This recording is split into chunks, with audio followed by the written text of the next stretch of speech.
From a 16-team playoff to the shocking Jake Retzlaff news, all the way to Cody Campbell dominating college football, the Big 12 storylines are packed. This is the Big 12 squad.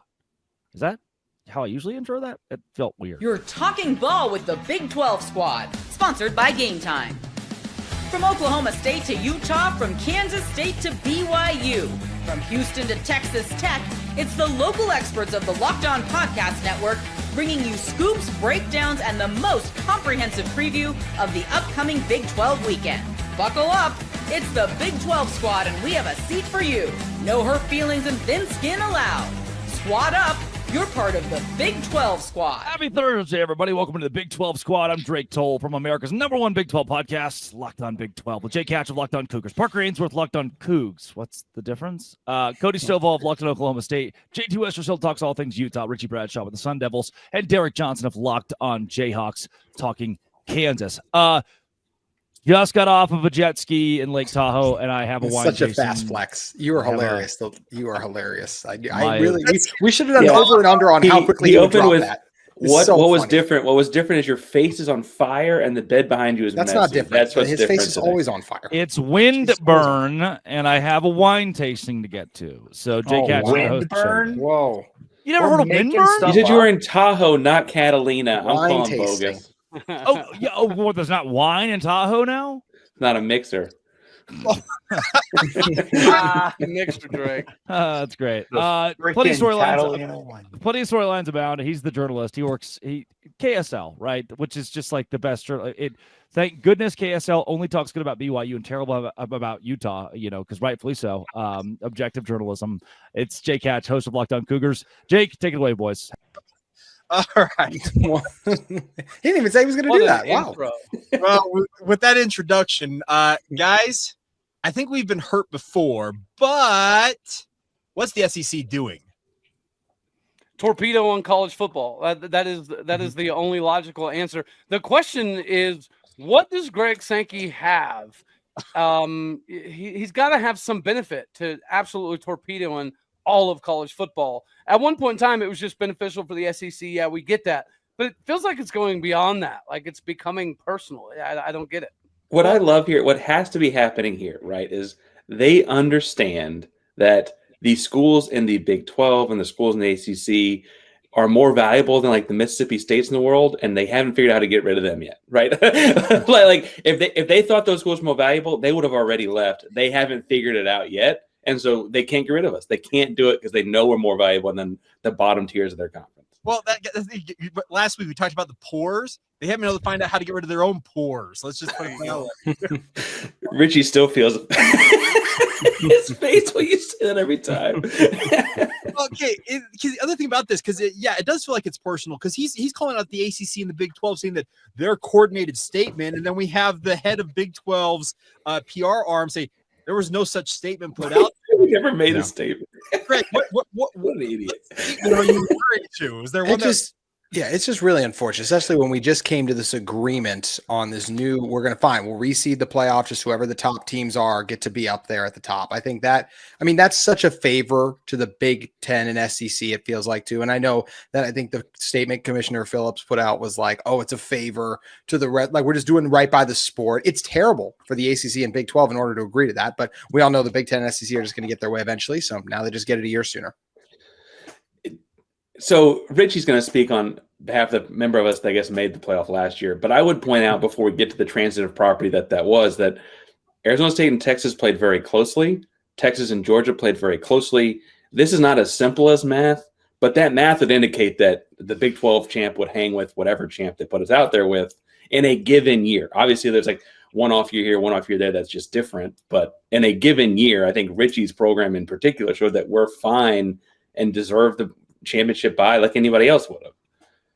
Right. And let me add on to that, because when I was previewing ASU versus Texas, and Locked On Sun Devils was very popular in Austin, Texas for about a month-long period, the one thing that I repetitively was told over and over again is ASU does not have the personnel, the players to stack up with Texas. We don't have the NFL players. We're not big enough. We're not strong enough. We're not fast enough. And one of the things that I had said and got ripped on was, sometimes it's not about being the biggest, baddest dude on the field. If you're good at football, you're good at football. Cam Scatterdo, not the fastest guy in the world, not the biggest guy in the world. Last I checked, he was the Peach Bowl MVP on the losing team because he simply was better than Texas that day. And that is something that gets pushed on the rest of the Big 12 and the rest of the ACC. Is everyone looks and they go, well, they don't have SEC talent. They don't got Ohio State talent. And it's like just so disrespectful because you're not looking at the rest of the team entirely. You're looking at, oh, look how many 5 stars ASU has. Look how many 4 stars Kansas State has. That's all that matters to them and to the media and the fans and everything is they look at the stars and they look at the AP rankings and everything, and they're not paying attention to the fact that the Big 12 was deeper than the Big 10 was last year. Mm-hmm. Our 8th place team was better than the Big 10's 8th place team. We talked on here a few weeks ago, gentlemen, about how dominant this conference is with quarterbacks. Like, I can sit here and tell you Sam Levitt's number 1, but I mean, we could have a conversation about several behind guys. Connor Wegman. I mean, if we can get Nick the floor for a second so he can talk about Robert. The other thing about it is we're seeing these SEC coaches, they've been trotting up to the microphones down there in Destin and they've been saying, well, the committee and this and that. And I don't get where the SEC comes off thinking that they're going to get away with this. We have the congressman from Pennsylvania saying that the SEC and the Big Ten better watch out. And that guy's from Big Ten country. He's from Pennsylvania. He's saying he's going to haul in these leaders into congressional hearings. You get subpoenaed by Congress. That could be a whole lot of fun to really dig into that background. I know Spencer McLaughlin's licking his chops about that. See, I just wonder if, does Greg Sankey actually believe the stuff he's saying? I kind of wonder if he doesn't. What is one way that you can get people on your side? I mean, we not to make this political, but we see this in the political world all the time. It's try to antagonize your opponent. It doesn't matter what side of the party you're on. You're trying to antagonize your opponent. And so Greg Sankey saying stuff like, oh, well, clearly then we're just making all that matters, the win-loss column and stuff like that, not the strength of schedule. Even though a year before this year, you have Florida State at 13-0 getting left out for a 1-loss Alabama team. It's hypocritical. I refuse to believe that Greg Sankey in the position he's in is not a smart enough guy to not know what he's doing. So I think he knows he's being a hypocrite. I don't think he cares. He's trying to alienate the rest of the country, because then what happens is you alienate the ACC, the Big 12, all these other schools, and then all of a sudden you wait for them to strike at the SEC, to say something they're not supposed to do something they're not supposed to, and then Greg Sankey can play the victim card and say, oh, see, no, this is your fault. But him being a martyr doesn't make it any better if it's a bad cause. Like that doesn't matter. And the what caused him to do this or say these kinds of stupid things doesn't matter. It doesn't make them less problematic and stupid. He's trying to take down the sport as we know it in a way that, frankly, is detrimental to everyone involved. Because I know I jokingly opened up with Mississippi State, but there are teams in the SEC at the bottom part of that conference that, frankly, would not benefit from them breaking off. They just wouldn't. Well, he's operating like it's a conglomerate business. He's operating like, hey, I'm going to take everybody else out of business, and now I'm going to be the multi-billion-dollar business. The problem with that is this is not Walmart. This is not a superstore that you buy everybody else out, and then everybody's going to come shopping at you. The problem is if you do that, you're going to make the sport way worse, and everybody who's outside of a couple of states is going to hate it. Well, I think it's ironic that Parker mentioned Sankey viewing himself as a potential martyr, because one thing I feel like he might be missing is part of this. Does Osama bin Sankey not remember that the Big Ten has won the last 2 national titles? Could it perhaps be that Osama bin Sankey is flailing and grasping like a he child doubled down on because it? He understands that the SEC has to be put up on this pedestal. Without it, then they lose some of their cachet. The Big Ten has won the last 2 natties, and they're not huffing and puffing. Matter of fact, they're having logical conversations about potentially doing a third-party entity because they have an understanding that Brett Yormark is pretty intelligent. Greg Sankey is just he's a smooth criminal. Well, remember, this is the SEC that schedules the Citadel for Week 12 every single year, talking about strength of schedule. So, but hypothetically speaking. Well, hold on, Lane Kiffin. The only thing I want to say really quick is just I really hope we do what we can to protect any given Saturday. Arizona State versus Texas proved that still exists, and they're trying to take that away from us, and it sucks. It's the best. Any given Saturday, it's what makes college football the best sport on planet Earth. And this conference the best too. Perfect. Yeah. Yes, it is. I know Utah got to make it fans don't want to be here, but I low-key- want to be here. They talk crap, but I honestly think that they kind of loathe the fact that the Big 12 is competitive every single week. Yeah, they have the major brands that carry a lot of the TV numbers, but if the Big 12 is constantly the conference that is the most entertaining, eventually those TV numbers have to be indicative of that. And I think Sankey is afraid of the Big 12 ever catching up. You know what else the Big 12 has for the Big 12 has this for TV numbers too, guys. Yep. Hey, Molly. All right. Great for TV numbers. Always great for TV numbers. Coming up next, a program that is obviously near and dear to my heart has a quarterback controversy, and it could open the door for a number of other Big 12 programs to take advantage. We'll get into that next as the Big 12 squad rolls on. And we're only getting started with FanDuel. Folks, the NBA playoffs are in full swing. They have been awesome. So have the Stanley Cup playoffs. Every night deserves and delivers highlight-worthy performances, major momentum shifts, and can't-miss moments. Whether it's a game-winning shot or a breakout player, there's never been a better time to get in on the action. FanDuel makes it easy to stay in the game before tip-off and live. Guys, live betting is such a game changer. You could be betting on player props and lines that are adjusting and adapting throughout the game. Sometimes you don't have a good feel before the game starts, but you get a hunch during the game. Performance trends, same game parlays. Fans have more ways than ever to play smart and win big. And if you're new to FanDuel, another great thing about FanDuel is whether you're an experienced sports bettor or you're just looking to get into it because you see all your friends having so much fun, it is so easy and it's so user-friendly. And it's the perfect time to sign up because when you head to FanDuel.com and place your first $5 bet right now, if it wins, you'll get $200 in bonus bets. Make every moment more with FanDuel, official sports betting partner of the NBA. All right, guys.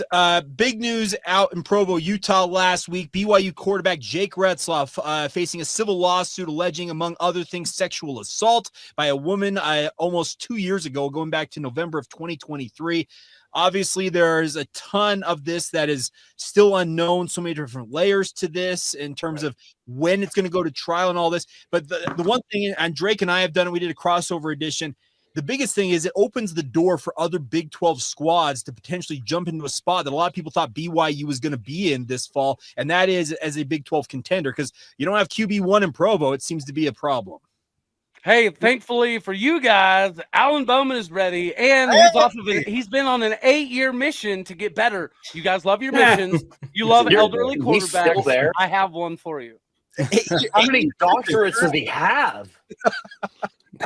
But They're running out of he might have scholarships. two. Yeah, he might have two. This did strike me though when we opened and Drake was like, "What's the difference between the two Cougars?" I'm like, the difference is that if this were happening in Houston, he would say it was consensual and probably just play, and there would be no question. I feel like Jake, you need to speak a little bit though to like how unique the BYU of this all, because just up the road, JT would not have quite the same issues. It would become a he said, she said, consensual, not consensual kind of thing. There'll still be issues, but I get what you're saying. Yeah, so here's the deal. BYU has the added layer of the honor code that they acquire of every student, including every student athlete that plays at BYU. The honor code forbids premarital sex, drinking, drugs, and other behaviors that are against those codes that they obviously require their students to abide by. And that adds the element here, because you mentioned that, Parker. Okay, you can allege sexual assault, but obviously the defense would be it's consensual sex. Well, here's the thing. Jake Retzlaff, his lawyer said he's factually innocent. A lot of people believe that his plea is going to be that it was consensual sex. The deal is, under BYU's guidelines, that's against the honor code, and that is grounds for A, suspension, and B, potentially expulsion from school. So I mentioned there's multiple layers to this. We have a legal element here. We have a moral element involving BYU, and we just have inside the university itself.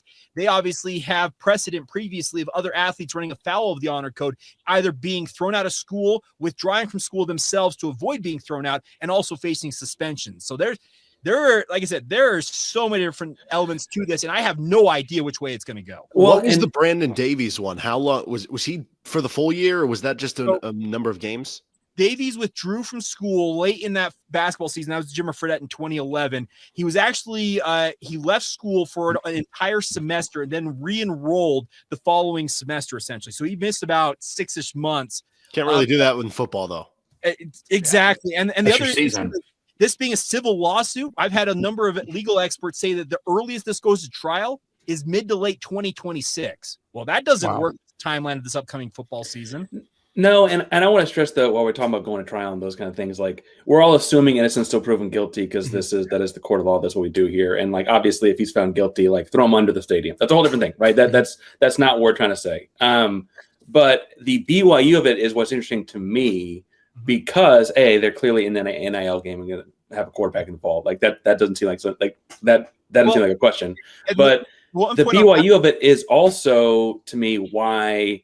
I mean, bluntly and just openly speaking, they did a very big marketing campaign around this guy not being of the LDS faith. Like that was kind of his thing for a while.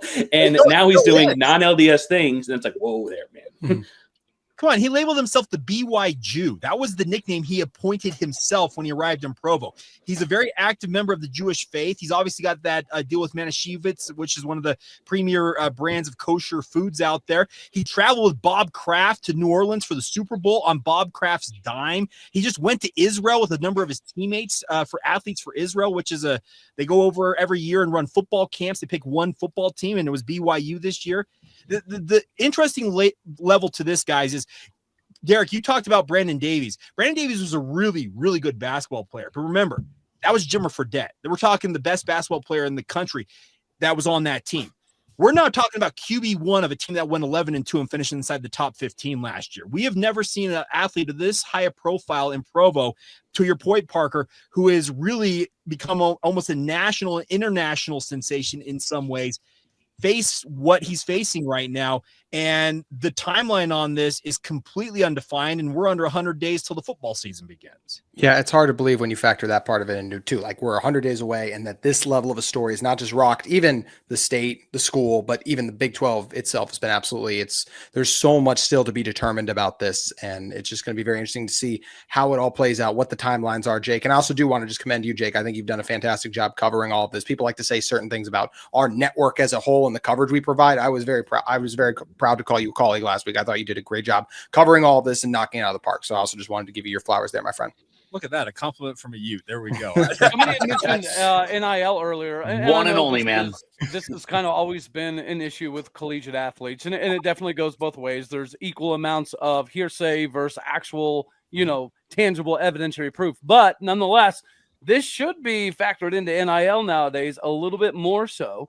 Just like the NFL athletes, right? They have the conversations with them when you go through the drafting process, is you're going to put yourself out there to make more mistakes. I think with NIL, this is part of the conversation that needs to be had. If we're moving to an NFL model, these guys need to be aware that you have more cash attached to you now that you're in college, so you're more of a susceptible target.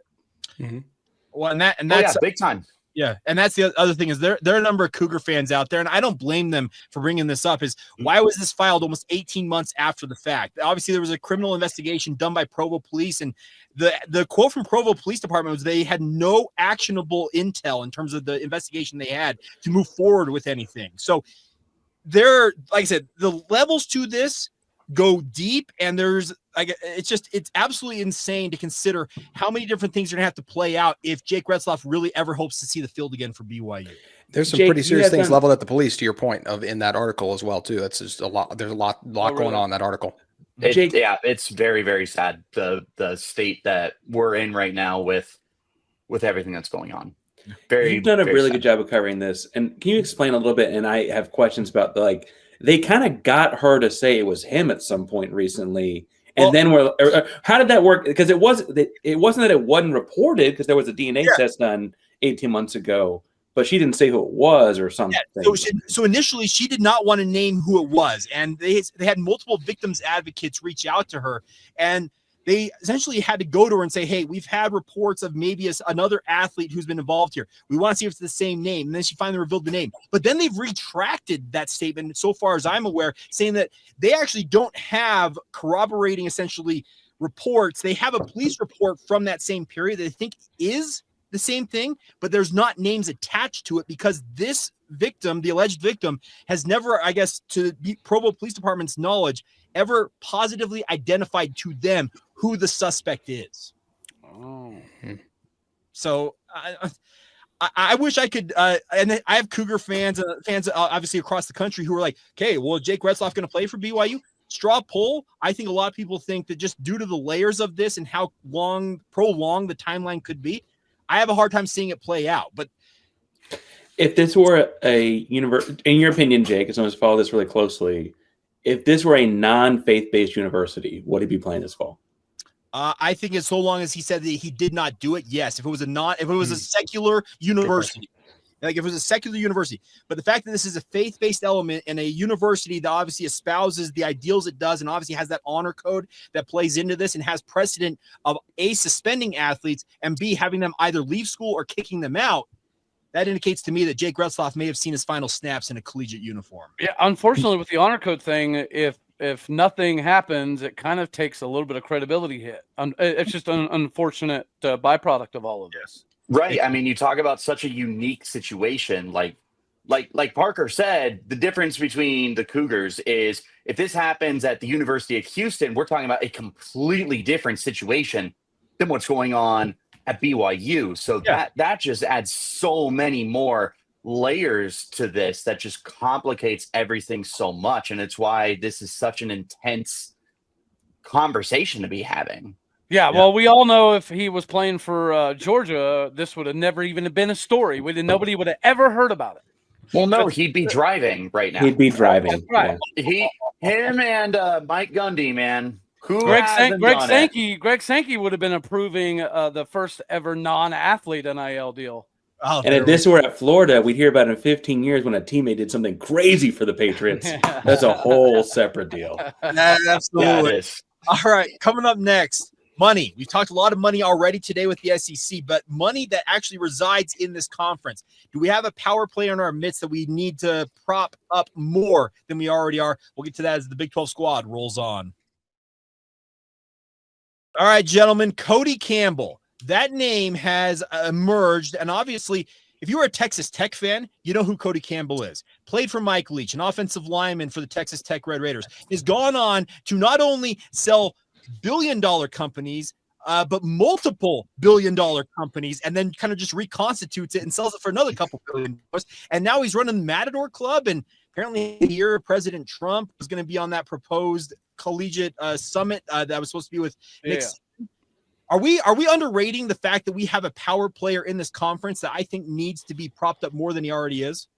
Well, in some ways, you could say we have two, Jake. And unfortunately, I think that's also your school in some ways. When you look at the talent they've landed for basketball, they need to do more for football, I would say, overall. But when you look at basketball, what you guys are building, you have a team that could, I hate to say this, you have a team that could win the national championship on the hardwood next year. So I think you guys are trending in that direction. And with the SEC, well, they could. You're going to say they can't? You're going to say they can't, Parker? I'm not going to say they can't. I'm just going to say they've got to play some other Cougars too. That's all. I'm not going to say they can't. For sure. I'm not going to say they can't. I just think they're easily one of the 10. Way too nice right now. They're one of the 10 best teams in the season. I'm just trying to call it like I see it. And really quick, I just want to make this point. This goes back to the very first conversation we had. The whole point the SEC is trying to make is we are the biggest and the best conference because we get the best players. Well, what did Texas Tech just do? They got the best recruits. They're getting some of the best players right now. So they should be right up there by that SEC logic. Yeah. Okay. So the transfer portal, especially, sorry, Jake, is you should not be able to compete with SEC teams when a top player enters the transfer portal. Alabama gives you a call. They say, hey, blah, blah, blah, 7 figures. Yeah, I'm going to Alabama. But when Texas Tech calls you, and Texas Tech isn't blue collar, right? They're not Alabama. They're not Ohio State. With the least amount of disrespect intended, like they're not one of the top perceived teams in the Big 12, or at least they didn't used to be when Oklahoma and Texas were running the conference and everything. But now because you have that green in your pocket and the oil in your pocket and everything like that, now you can contend with the SEC. And that's something that I think, as Cody called him, Osama, whatever it was. Osama bin Sankey. There you go. Can we say that? They're going to bleep that every time, say right? it. I wanted him to say it. I did not want to say it. But, I mean, that's a real thing that we weren't seeing 5 years ago. You should not be able to contend with Alabama, Georgia, Florida when they're calling and throwing money at you. And yet here's Texas Tech with the best transfer class that the Big 12 has, one of the best ranked overall. Like, it's David Bailey's going to be a first-round pick. Who knows about the rest of the other guys that they've loaded up with? It's disgusting. And we've had Nick Saban on NFL draft coverage say that, I remember what the player was. He said we tried to get him to go to Alabama every single year, and that athlete had never actually entered the transfer portal. That was Nick Saban admitting on air while he was at Alabama as an SEC program. The reason why Nick Saban has spoken out saying that we don't need a commission on this, I think that the SEC is actually kind of scared that the playing field has been leveled a little bit here with the money that's being injected. You have a Cody Campbell that can inject billions of dollars at Texas Tech.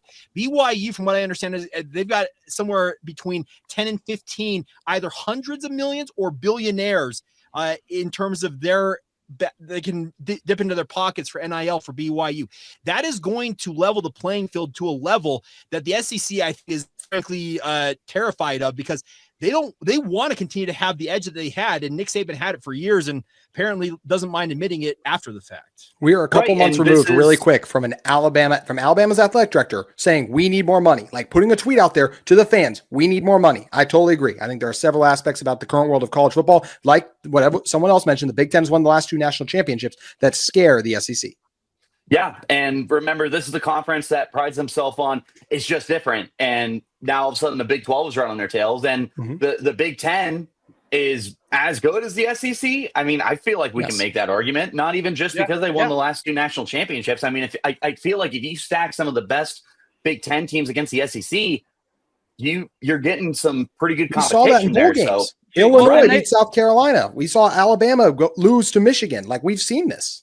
How so they have sweet the was same that to problem see the Illinois SEC spank them does. too? Oh, They're both that was a great hate watch. They're both power conferences that are super top heavy. Yeah, right. So I've got a question for Derek here, because obviously you're more in the basketball vein of things. On my radio show, one of my hosts actually brought this up earlier this week. Hey, Parker, get to you in a second. You actually can weigh in on this as well. I hope you would have a thought on this. Hold on, Parker. We have to go to the resident basketball guy, okay? So, I'm here. What do you got? With what Greg Sankey, essentially, he wants football to stand apart in the SEC. And the thought on my radio station was that, okay, if he wants to like hold football hostage, why doesn't Brett Yormark hold basketball hostage by saying, hey, we're the biggest and baddest in basketball. We're going to hold out on our end to make you guys obviously feel the pain. I know that Florida won the national championship, but the Big 12 top to bottom is a better basketball league. Why couldn't Brett Yormark hold that over their head? I do think he is trying to lean into that. I mean, when you look at some of the things that he has done with, I don't know, the Big 12 tournament, and like they were going to do that Kansas-Houston game in Mexico. That didn't end up obviously happening. Like, I think he is trying to steer into that. All of those rumors that came about, I don't know, a year or two ago of like, could they add Gonzaga? Could they add UConn? Right. I think there is a part of him that's like, hey, from an international perspective, if we can get this thing going, like basketball will pick up internationally more than football would. And maybe that's like in the same way that if you look at the MLB, like the Dodgers have cornered the market in Japan from picking up Shohei Ohtani, and then they add like all these other players like Yamamoto and on and on and on. If they can do something like that, like I think that's kind of the idea that you can grow it that way. The problem is, even if you have the best basketball league in the world, that is worth something. And I could see us getting to a point where the basketball rights and the football rights are split up instead of them just saying, hey, we're selling the Big 12 rights to ESPN for $40 million a year. It's going to be football sold for this, basketball sold for this, especially in a conference like the Big 12, where maybe they'll make more off that than other conferences will, but it's still going to be a drop in the bucket compared to Big 10 and SEC football is the problem. Parker, that brings me to this. You're the only guy on the show tonight that's in the state of Texas, obviously covering Houston. With Cody Campbell having the ear of the president, because he's golfed with President Trump, he's working apparently out there in Washington, D.C. in terms of wielding influence. Could he help drive things to help the Big 12 as a whole, even though he is very invested with Texas Tech in your mind?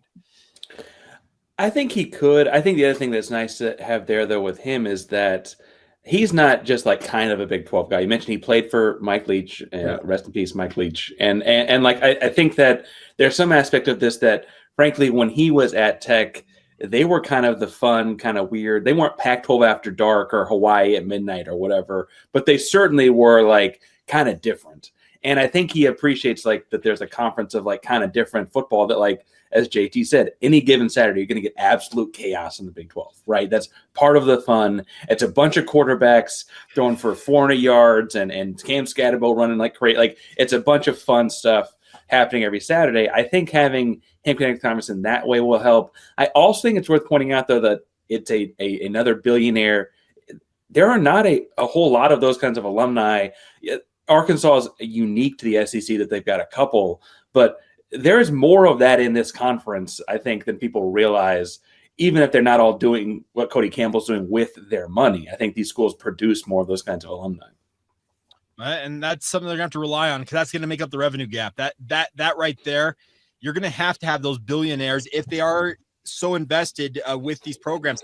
They got to help out these universities, because, Cody, you know this as well as anybody. To make up that revenue gap, you need to have a Boone Pickens, etc. I think Cody Campbell, the spot that he's in is absolutely massive for the Big 12. This whole thing can't happen soon enough. The commission or whatever, that stuff clearly needs to happen quicker rather than later, because Sankey needs somebody to check his diapers for him occasionally. It's not the same America's Conference. It's not the same role, but I would point out, while we're talking about, presidential connections to the Big 12, that he appointed Tillman Fertitta, like longtime Houston donor, big time Houston guy, as the ambassador to Italy. Like there's a connection that it's not the same. He's not asking for opinions on college football, but like clearly he has his eyes on Texas in that kind of way, at the very least, if not also the Big 12. People who wield influence, there's no doubt about that. And talk about Fertitta, billionaire, Boone Pickens, billionaire. Obviously, it was a big proponent. BYU's got theirs. I know with JT, I know that the Huntsman family's been very invested with the. So the nice part is, I guess it's a very good point. The Big 12's got a lot of big money boosters, and they're going to be required to keep this conference competitive for however long it goes. All right, gentlemen, I think we have. We didn't have as much hijinks as last week, so I think we got. We didn't talk about each other's hairlines or hats and all of that as much. I apologize. I've got a quick football focused question for y'all since last. You asked for it. All hairline, no hat. Oh, Jake Hatch. I don't see Drake here. So Drake here. All right, so denominator.